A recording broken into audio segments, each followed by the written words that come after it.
Mayol était un garçon entreprenant et comme il était passionné par les bikers, il a décidé qu'il allait monter un club.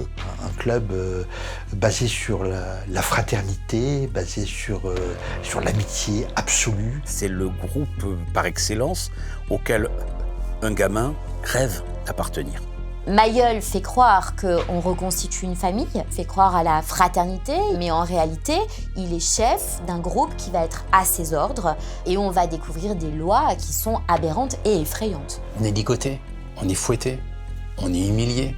Ils sont dans une totale emprise exercée par Mayol et la seule manière dans leur tête à eux, d'adolescents mal finis, de se libérer de cette emprise dont ils ne savent plus comment se libérer, c'est de le tuer.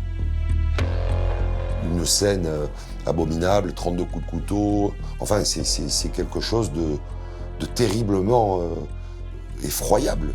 Ils savent parfaitement que la première qui va s'inquiéter pour lui, c'est Emmanuelle, sa compagne, et qu'il va falloir gérer le problème Emmanuelle. Emmanuelle, elle va immédiatement être poussée dans le trou, jetée au fond du trou. Elle est arrivée, malgré ses souffrances, malgré les blessures, malgré les coups de pelle et malgré les coups de pierre, à sortir du trou. Ils vont voir Emmanuelle arriver comme une espèce de revenante, miraculée, survivante, se diriger vers eux. Par une force extraordinaire, par un instinct de survie qui est inimaginable. Elle implore grâce. Épargnez-moi. Je veux vivre.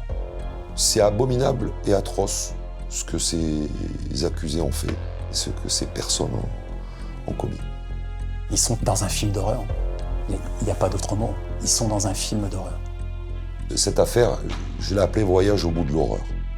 Ce qui interpelle dans cette affaire, c'est le jeune âge de ces adolescents devenus criminels.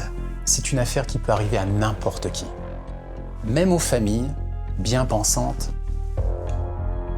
Non, moi, ça ne m'arriverait pas. Mes enfants, jamais. Ça peut arriver à n'importe qui.